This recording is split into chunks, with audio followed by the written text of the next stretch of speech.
not deductively valid. No. So you're just no. So this is the confusion, right? So when you're working in a computer system that uses abductive logic, you type it in exactly like that, right? It's what's known as defeasible logic. So that first, wait. That first premise is defeasible, right? In abductive logic. Listen, I mean, look, that's just, it's not, you're not right about that, right? This is just, what are you talking about? This is therefore Q. Hey, can you let Malpass speak a little bit? Come on. About that. Okay, yeah, like I said, in an abductive logic system, you type in that rule exactly how it's typed in. Maybe slight variation for the particular abductive system, but it's typed in exactly like that. And the system will go down through its rules. Each one will fire in sequence, and the ones that fire and all the premises are true, it will generate the conclusion as one of the possible answers. And so it's not when you're talking about an abductive logic system, you're not saying for every single rule. You're saying it is the best possible explanation that if the person has red dots, that they have measles, and then it is the best explanation that you're not. This is extraneous, superfluous, right? The thing is that there is an equivalent version of modus ponens in inductive logic and abductive logic, and they're phrased exactly like this. And to appreciate that this is abductively valid, you have to appreciate that it's deductively invalid. Well, I agree that an abductive argument, a good abductive argument, is deductively invalid, right? But it's just a quibble about the meaning of the term abductive here. That's not an abductive argument, as far as I'm concerned. What are you talking about? That is an abductive argument, right there. Now you need to just be more clear about what you mean by an abductive argument. How can we an abductive argument? Can we like start a pool to see how long it takes Alex to rage? Yeah, I'm going in about 5 minutes anyway. But like, without a definition of abductive, you're just equivocating. What do you mean? I'm using the commonly accepted term of reasoning to the best explanation. So state the definition then. Yeah, reasoning to the best explanation. I mean, Pierce talked about this years ago. I got it, right? So it's reasoning to the best explanation. Now explain to me why that argument counts as reasoning to the best explanation. Well, look, that set of premises with the conclusion, when you put it in a database, is stated exactly as such. Any like if you've ever worked with any system of abductive logic, the premises and conclusions are essentially stated as such. You don't ever preface every single statement in abductive logic with "it is the best possible explanation that," right? That would just be completely wholly redundant. That I'm almost done. How modern abductive logic systems work, and you can download them, and they're free to download, is that they start with the strongest assumption, the deductive assumption or the deductive form, and if they invalidate the deductive form, then they weaken it to an inductive form, and if they invalidate the inductive form, then they weaken it further to an abductive form. It's what's known as basically weakening through failure. Right. You haven't explained to me why the argument that I wrote up there is what you're talking about. What are you talking about? It clearly says. Okay. It clearly says that. I'm going to give you a different argument, right?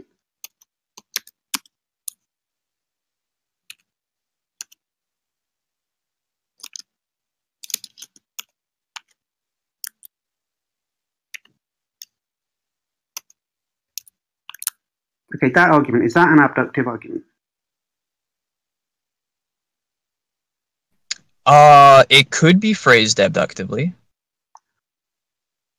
Does the form of the argument make it abductive or deductive? I mean, is that what I don't understand? It's vague. You could form that as an abductive argument, or you could form that as a deductive argument. The argument I wrote, you think that's it might not be a deductive argument. It could be both, right? Anything that holds deductively holds abductively. Anything that holds deductively holds abductively. Yeah, deduction has a smaller set of premises that it can conclude as true, and all conclusions concluded by deductive logic are concluded by inductive logic and are concluded by abductive logic. Yeah, this is all trivial. Yeah, I actually don't agree with that. Because okay, well, you'd have to show a counterexample. He's explaining it right now if you don't interrupt him. Yeah, you need a counterexample. Don't interrupt. Go ahead, Matt. So I think Gettier cases, right, where you could have something that's logically entailed by something that you know, which isn't something that you know, right? And that would mean that for you it wouldn't be a good explanation because it would be something completely unknown to you. Like the case where, what's the Gettier case where the guy who offers you the job has a coin in his pocket or whatever. Yeah. So your intentional states are not closed under logical deduction, right? So it feels like there has to be a distinction between an abductive argument that appeals to. Sure. I mean, I'm not going to put you on the spot, Alex. I'll think about it as well. Like I said, I think that all arguments that deductively hold also abductively hold. I don't think that there's a counterexample to that. I could be wrong. I'd love to see a counterexample, but otherwise we can just leave it at that if you want. Yeah, but I mean, basically, you make this a lot more complicated than it needs to be. In propositional logic, right, which is, I hope you'll agree, a form of deductive logic, right? The argument that I wrote to begin with about measles or whatever just translates as modus ponens. So it's a deductive argument, right? So it is deductively valid. I mean, no, it's in the modus ponens form, but it's deductively invalid because it doesn't follow from the premises.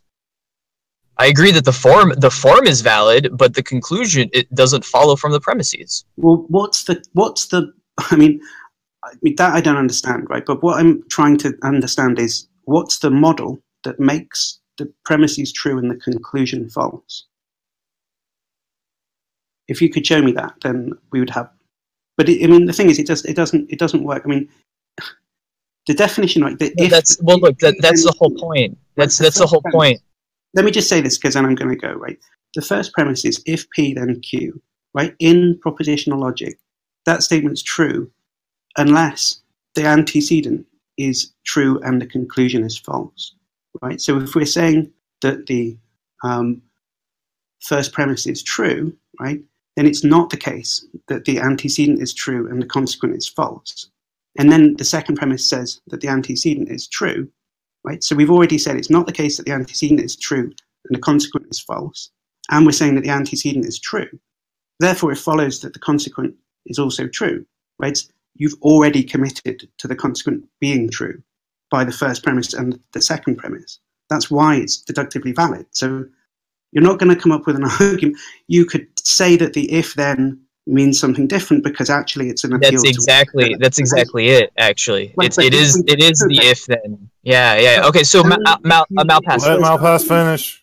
Only if you read the first premise to mean something different, then you can make that argument. But that's to say that it's not an instance of modus ponens then.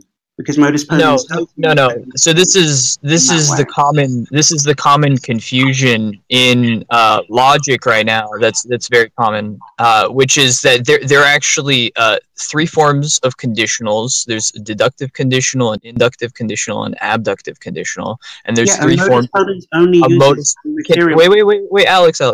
So yeah, and so there's three forms of modus ponens. And the thing is to appreciate the fact that statement is abductively valid, you have to also appreciate the fact that statement is deductively invalid.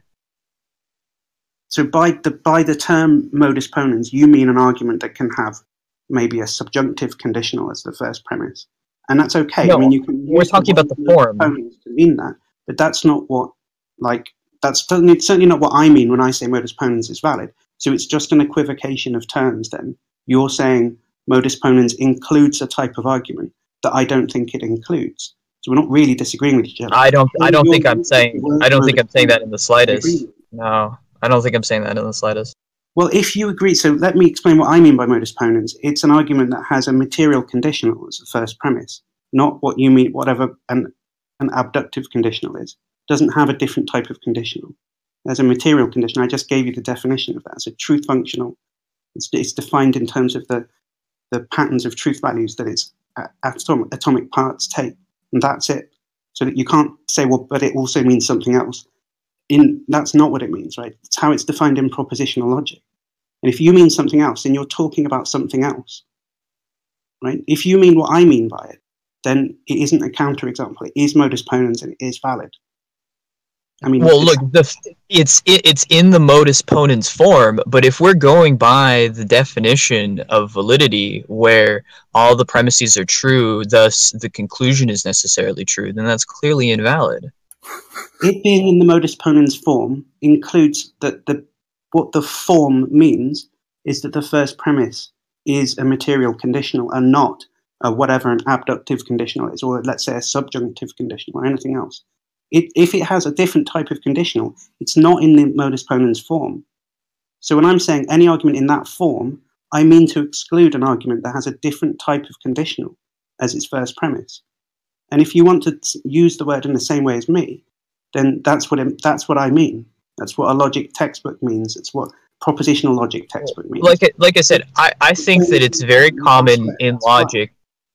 Yeah, well, look, I think it's very common in logic for people to overly focus on these kinds of universal qualifications, these kind of universal conditionals, and these kinds of universal inferences. And the thing is that the majority of statements that are spoken in natural language, such as this one, are not universal or deductive in the sense that most philosophers think about.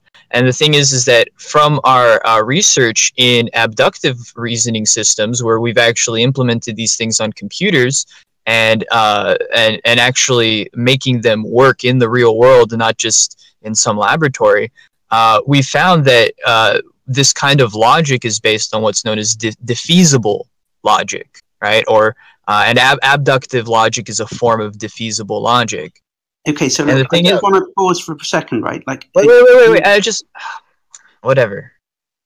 Alex, like I think you should talking go about computers as if like they just use the type of argument that you're using, but I mean, like Excel, for fuck's sake, is programmed with propositional logic at its core, right? The programming, well, it's first order logic, right? But it has modus ponens as I'm defining it, is part of the core program to it. So it's fine. Of course, there are other types of ways that you can program computers, but you don't get to just own all computers and say, well, that means computers work like this. They don't work. There's fucking loads of ways you can program computers. Look, I know how computers work pretty well, Malpass. Okay, but great. the problem, I mean, but that doesn't mean. Look, but the problem. Wait. But the problem is right. The problem is that when you set out to implement an abductive logic system, not just Excel, which just uses really basic, as you said, propositional logic. It's not even first order; it's just propositional.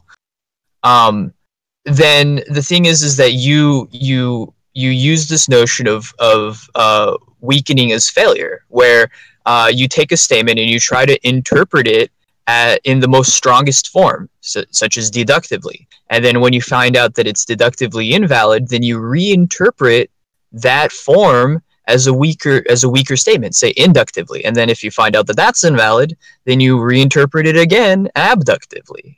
So the thing is that there is this equivocation on conditionals. There's this equivocation on specific logical forms, such as modus ponens, that all of these forms are collapsed into one deductive form, when that's actually not the case.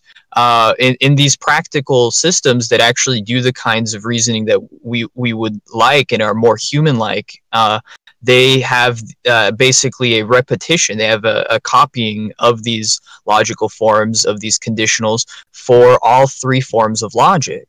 So that's the problem, is that most philosophers and most logicians tend to equivocate on these different forms. Well, listen, I'm not equivocating on those forms, because what I'm saying, I was very, very clear about exactly the meaning that I gave, and I didn't say modus ponens has different meanings. Actually, it seems to me like you're the one saying that it means different things. No, that's not what I'm saying. Let's just put that to one side, right? Let's say, great, there are computer programs that work in the way that you suggest. I think that's cool. I mean, I'm not saying that doesn't happen. Nothing I'm saying is contradicting that way. All I'm saying is that very, very, a very minimal setting, right? Modus ponens is just a term of art that's used to mean a specific thing, right? And it can mean, and I gave you the meaning that's in logic, in classical logic, the one that philosophers use when they're making arguments.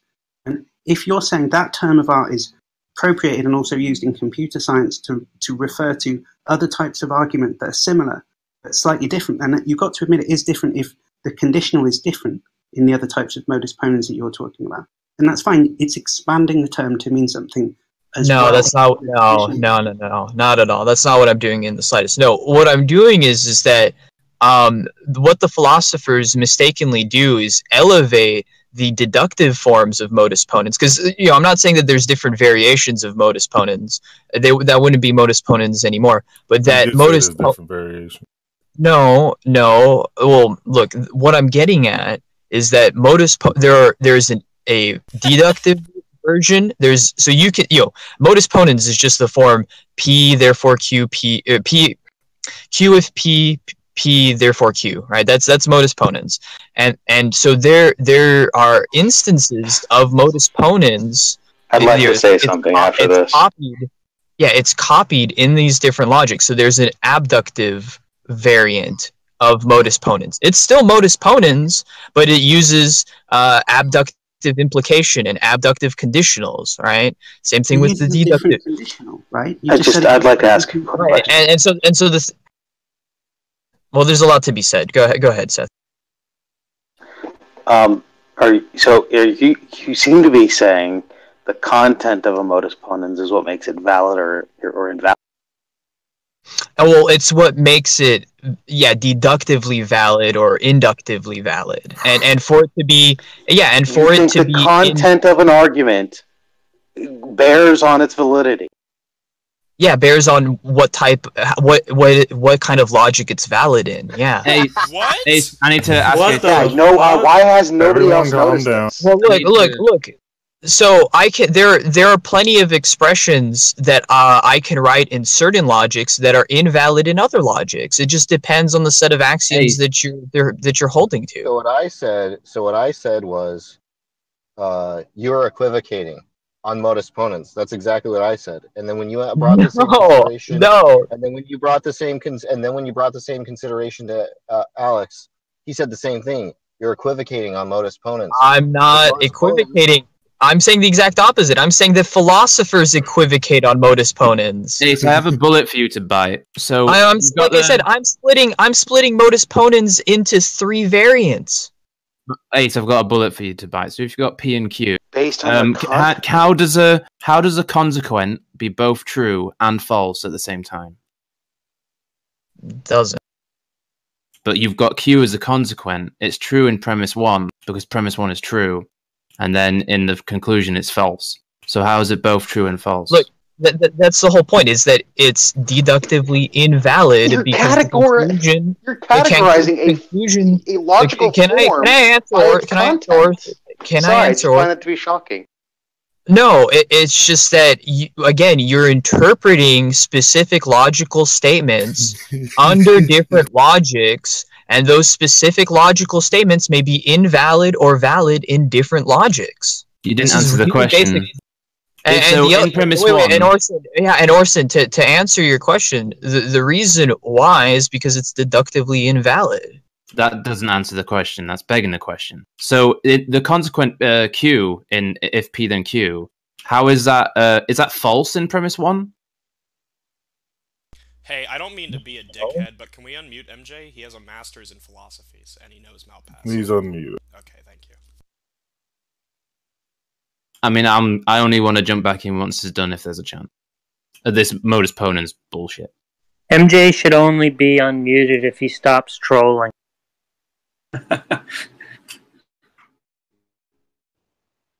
I didn't follow the measles example because it just seemed to me that premise 1 was false. That's all. Yeah, it seemed obviously that it's just false, but Ace is just completely misunderstanding what's going on. Like I said in what? chat, Okay, wait. So what? False, then it's not proper Modus Ponens. Well, it's not sound. But it's proper Modus Ponens. But it's proper Modus Ponens. But it's proper Modus Ponens, and it's valid and sound abductively though. And like I said, to appreciate that it's abductively valid is to appreciate that it's deductively invalid. How can you say validity is if the premises are true, then the conclusions are false, and then assign the premise false? I'm not assigning. No, I'm saying that the premise. I'm saying that. Look, could you not deductively say if this person has blop, then he has GURP, right? Let's